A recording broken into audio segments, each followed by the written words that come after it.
We found a classic car that's buried in the top of this barn, and we have no idea how we're gonna get it out. Oh my God, there we go. Jeez, oh boy.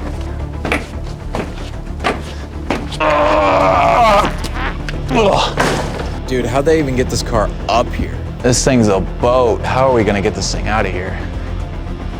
Ugh. So we need to start by moving everything away from the car, including a really big, heavy TV. Ow, you pinched my toe. Nothing worse than a stubbed toe, Mike. And then with the motorcycle trailer hooked up to a truck, we were able to pull that out. And lastly, the same thing for this old school Cadillac. Now the tires were completely flat and we tried to pump them up, and the first try they would not take any air because they've been sitting for so long. But then after putting a jack under the car and lifting it up a little bit, it gave the tire enough space to be able to finally take some air, and we were able to put the wheels on dollies and start pulling it out of this barn, which was a long process. It's going more this way.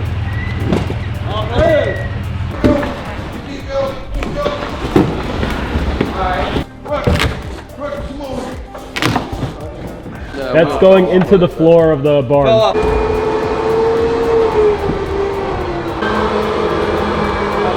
All right, so the car has been here overnight. I got it out of the trailer last night. When I came in the door this morning, I guess when we're around the car enough, we get used to the smell. But all barn find cars have this like musty smell to it. Pungent. Like grandma's basement. And yeah, this one stinks. But at first glance, there's obviously a major problem.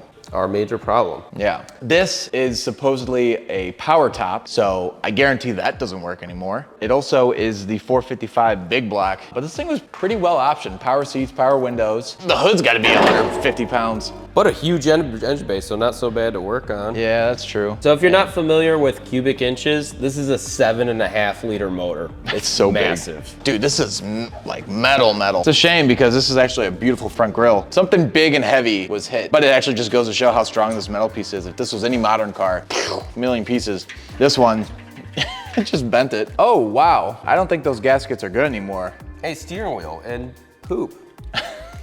Lots of poop. Without a key, we're kind of limited. We also can't roll this window up, so we're gonna do the best that we can. I didn't realize, I thought this was gonna be a like vinyl. This was glass. I shattered, so we're gonna have to deal with a lot of glass too. Nice. Hey, we have lights inside. Oh, the back goes down. Oh! We got some movement. Stop. That's all she got. Oh my. Way.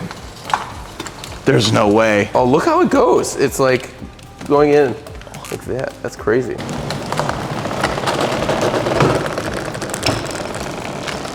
I can't believe that worked. All right, guys, that's the epitome of WD detailing. That was the greatest thing to ever happen on the channel. It will never get better than that. Nothing that we don't expect to work will ever work as good as that just did. That was nuts. We had to put the top back up so we can get all this junk out of here. We got a little too excited ahead of ourselves. And during this debacle, RJ sadly ripped his pants.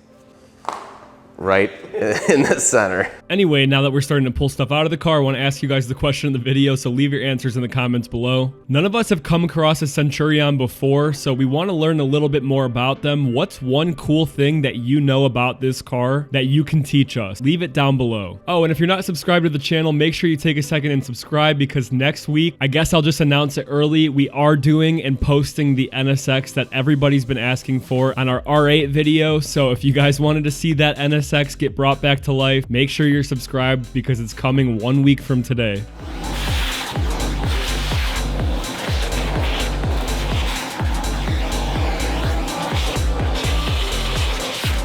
All right, so we've been vacuuming off some of the stuff off this car, and I've noticed some paw prints on the side, and then we started looking a little closer and we noticed some more all over the car.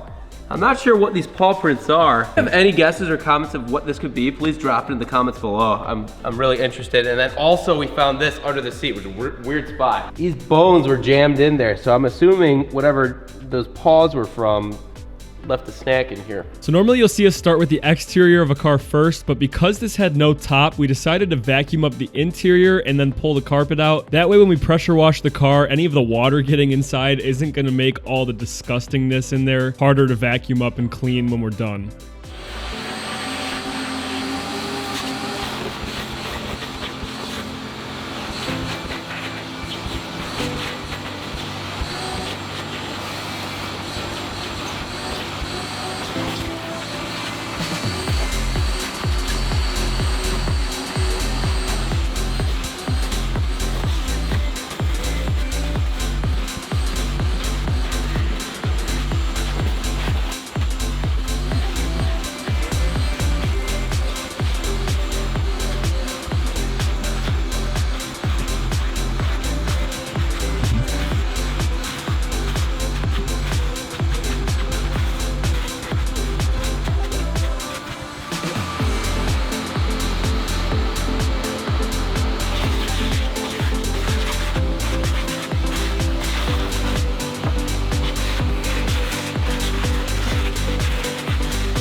now with all that done, we'll start pressure washing the outside because any water that's going to get into the interior is not going to make a difference in the end.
And before we put any soap on the car and actually wash it, we're going to clean the engine bay. That way anything that's in there doesn't get on the freshly washed paint.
And there were also a ton of spider webs and other gross things hanging off the bottom of the car, so we pulled out the undercarriage washer and sprayed it all down.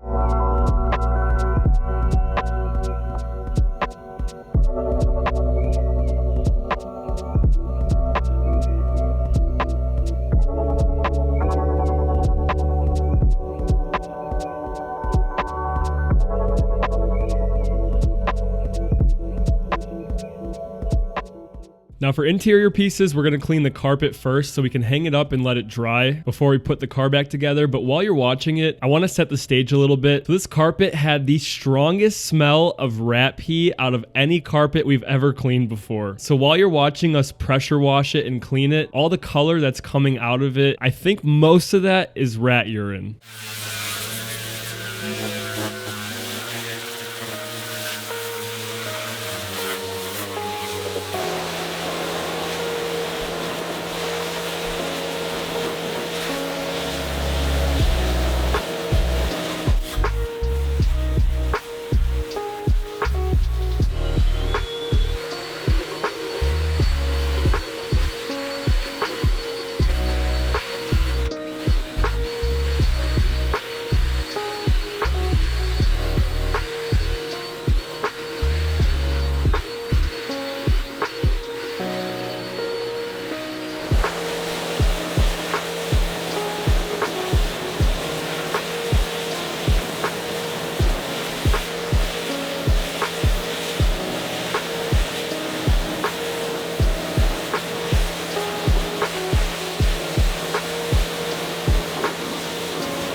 Now the steering wheel needs some extensive cleaning, but I think the nerdy side of me sees something that most people wouldn't. If you look at the pattern on it, does it remind any of you guys of the Mandalorian's helmet? Maybe it's just me, but leave a comment down below if it reminds you of that too.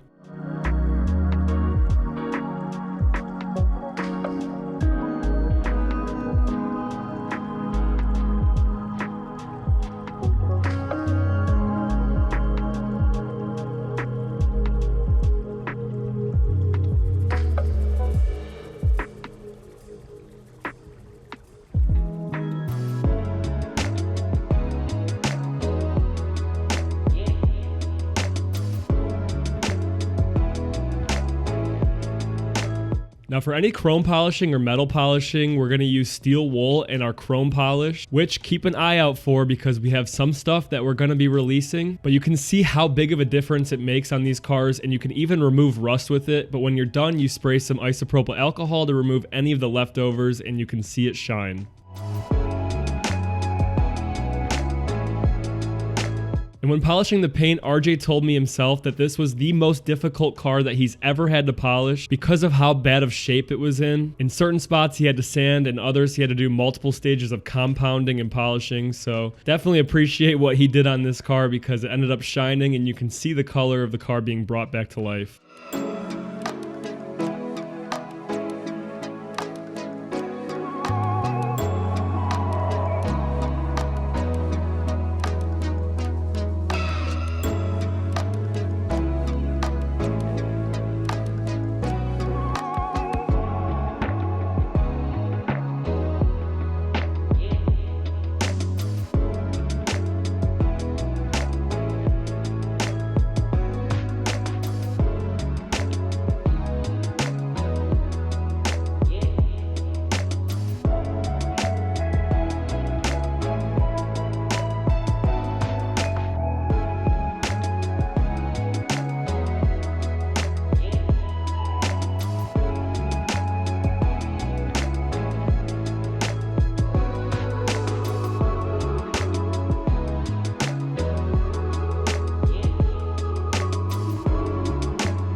And I'm going to go ahead and go around the rest of the car with our chrome polish and hit any spots that I can see that I can remove rust, age, or water spotting. But if you guys enjoyed this video, please make sure you leave a like and subscribe to the channel because like I said, we have a huge video coming next week and you don't want to miss it. But thank you for watching. We'll see you next week.